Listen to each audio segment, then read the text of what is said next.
في يوم حصل لي شيء كسرني، جرحني. كبرت حاولت أعيش عادي، لكن الذكرى بترجع في كوابيس، في خوف مبالغ فيه، في رقابة جديدة على أولادي. بخاف عليهم من كل حاجة. هل ممكن اللي حصل لي يحصل لهم؟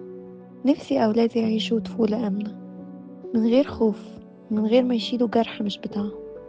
نفسي أتعالج من الماضي عشان أقدر أربيهم صح في الحاضر. وكلنا بنتعرض بطريقة أو بأخرى لأذى، وممكن نكون فاكرينه حتى بعد ما العمر بيكبر، إن مين أذاني، مين ضايقني، مين اتنمر عليا، مين اتحرش بيا، مين عمل، مين سوى.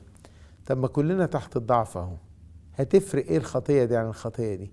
وهي مش خطية من ناحيتي، لكن خطية من ناحية الشخص اللي عمل كده. طيب، بما اننا كشفنا الامر، انا هعدي الموضوع ده، وابتدينا نصفى، وابتدينا نغفر، وابتدينا يتغفر لنا. نتغفر لنا تعب الضمير، مش يتغفر لنا الخطية اللي احنا ما اخطأناش. هتعامل ازاي بقى مع اولادي في الموضوع ده؟ فيبقى نبعد عن المعاشرات الردية. والموضوع التاني كان خدعة أدت إلى انفراد حد بحد في مكان معزول، وبالتالي مش هنسمح بده. يعني مثلا بنتنا مش هتبيت بره، ابننا نفس الحكاية، إلا لو احنا عارفين موجودين في مجتمع شكله ايه وأموره شكله ايه، يبقى احنا عارفين الأمور ماشية ازاي.